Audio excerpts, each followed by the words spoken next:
सो array का जो reduce method होता है ये फ्रेशर्स को इजीली समझ नहीं आता है बिकॉज ये काफी कॉम्प्लिकेटेड होता है एंड एरे के बाकी जो मेथड्स हैं उनसे थोड़ा सा अलग हटके होता है। सो आज की वीडियो में we'll talk about this reduce method and I try my best कि आपको ये रिड्यूस मेथड इजीली समझा सकूं एंड इस वीडियो के एंड में आपको अच्छे से समझ आ जाए कि रिड्यूस मेथड कैसे वर्क करता है एंड आपको इसको कब यूज करना है। So let's get started with the video. So पहले बात करते हैं इसका सिंटेक्स की। इसका सिंटेक्स क्या होता है? सो इसका सिंटेक्स ऐसा होता है, पहला तो ये अरे है, जिस भी अरे पे आपको रिड्यूस चलाना है यू विल पास दिस अरे। यानी उसके आगे में लगाएंगे डॉट रिड्यूस एंड उसके अंदर रिड्यूस दो पैरामीटर एक्सपेक्ट करता है। पहला पैरामीटर है हमारा एक call back function.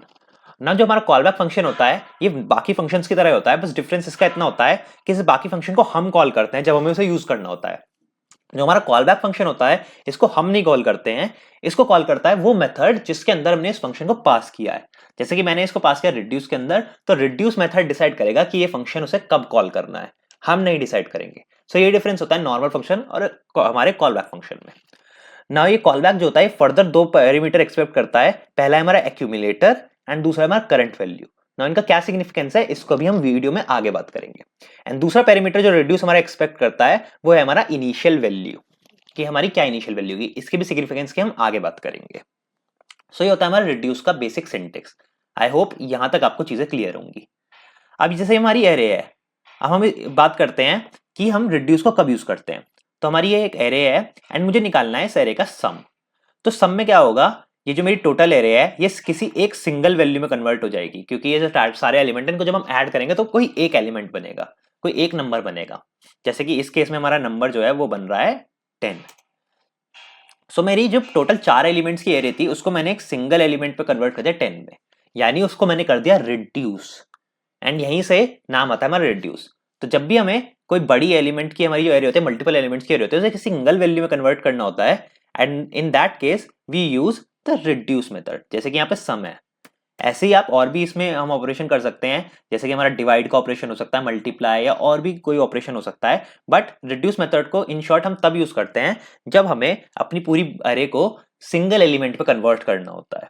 So this is how we use the reduce method. I hope यहाँ पे भी आपको समझ आ गया होगा कि हम रिड्यूस को कब यूज करते हैं। अब बात करते हैं इसके वर्किंग की। तो वर्किंग को समझने के लिए पहले हम इसके कोड पे चलते हैं एंड फिर मैं आपको ग्राफिकली समझाऊंगा कि कोड कैसे वर्क कर रहा है। तो मेरा जो पुरानी एरे थी मैं उसी का एग्जाम्पल यहाँ पे ले लेता हूँ। सो मेरे पास एरे थी पहले वाली, दैट वाज 1 2 3 एंड 4। तो ये मेरी एरे थी जो मैंने एग्जांपल में वहां पे ली थी। अब मुझे चलाना है इसके ऊपर रिड्यूस मेथड, बिकॉज मुझे इसका निकालना है सम। तो मैंने सिंटेक्स क्या बताया था, दैट वाज एरे जिसके ऊपर हम रिड्यूस चलाएं, डॉट रिड्यूस। अब रिड्यूस हमारा लेता है एक कॉल बैक एंड लेता है एक इनिशियल वैल्यू। इनिशियल वैल्यू को यहाँ देते हैं 0 एंड कॉल बैक के अंदर हम देते हैं एक्यूमुलेटर जिसको मैं एसीसी बोल दूंगा एंड करंट वैल्यू जिसको मैं बोल दूंगा CURR। ठीक है, अब ये मेरा सिंटेक्स हो गया जैसे कि मैंने बताया था, जिसको मैं लिख भी देता हूँ SYNTEX। ठीक है, ये मेरा सिंटेक्स हो गया।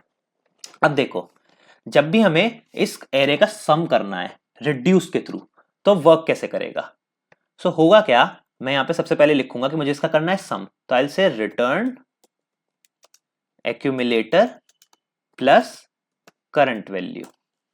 अब होगा क्या, जब ये रिड्यूस रन होगा, जब मैं इस मेथड को कोड को रन करूंगा, सो हमारा जो ये एरे है इसके ऊपर एक लूप स्टार्ट हो जाएगा।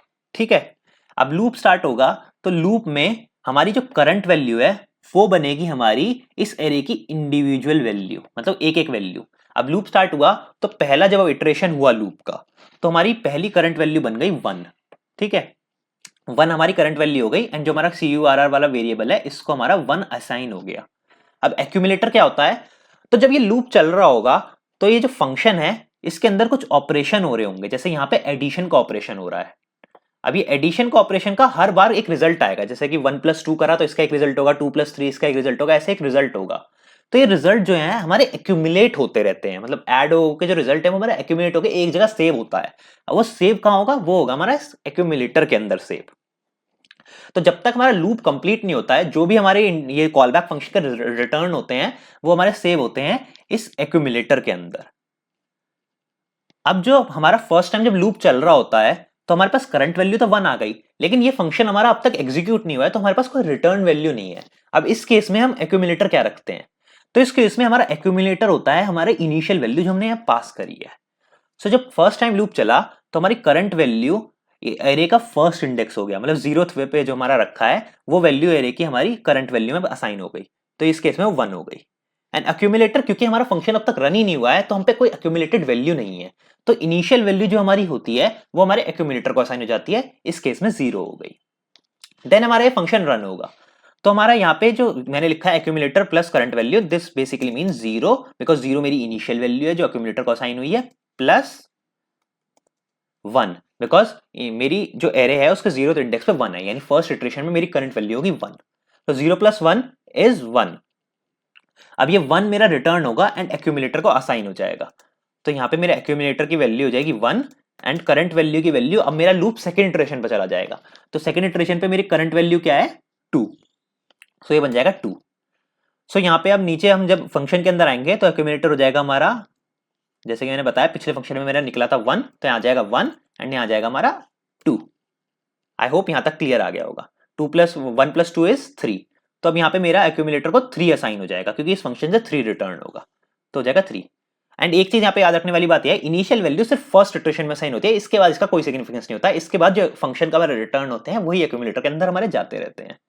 तो यहाँ पे हमारा 3 चला गया एंड हम आ गए अपने अपने थर्ड इटरेशन पे, थर्ड इटरेशन में वैल्यू है 3, सो यहाँ पे हमारा करंट वैल्यू बन गई 3।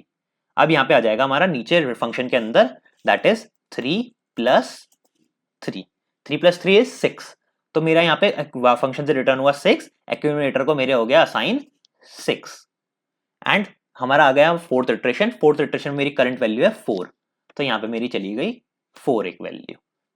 अब मेरा नीचे फंक्शन के अंदर फिर से आ गया, अब मेरे फंक्शन में हो गया अक्यूमुलेटर इस समय मेरा है 6 एंड मेरी करंट वैल्यू क्या है जी, करंट वैल्यू है जी मेरी 4।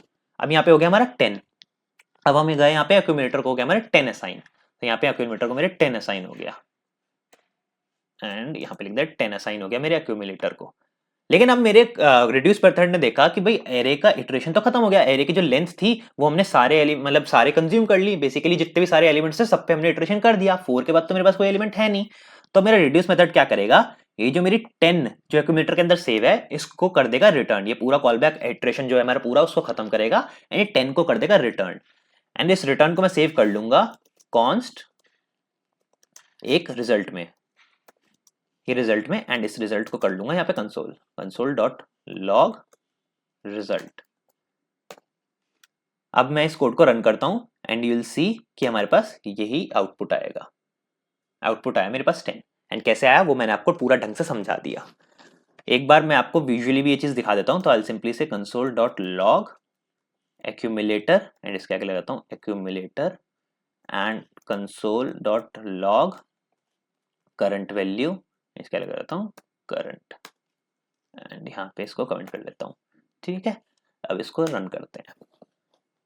अब देखो ये हमारा था फर्स्ट इटरेशन, फर्स्ट इटरेशन में जैसे मैं बताया 0 इनिशियल वैल्यू, एक्यूमुलेटर का साइन है, करंट वैल्यू 1 क्योंकि अरे के 0th इंडेक्स पे 1 है, तो 0 + 1 इज 1, तो हमारे एक्यूमुलेटर को अगली बार मिल गया 1 एंड करंट वैल्यू 2 क्योंकि वो एरे से आ गई, तो 1 + 2 इज 3, तो 3 हमारा एक्यूमुलेटर का साइन हुआ and current value third iteration में 3 थी, तो ये बन गया 3 + 3 इज 6, तो 6 एक्यूमुलेटर का साइन हुआ एंड करंट वैल्यू 4 थी, तो 4 + 6 इज 10। अब 10 में हमारा इटरेशन के लिए कुछ बचा ही नहीं, तो हमारे रिड्यूस मेथड ने जो हमारे फाइनल एक्यूमुलेटर की वैल्यू थी वो रिटर्न कर दी, रिटर्न में हमारे रिजल्ट के पास सेव हो गई एंड देन हमने उसे कंसोल करा लिया।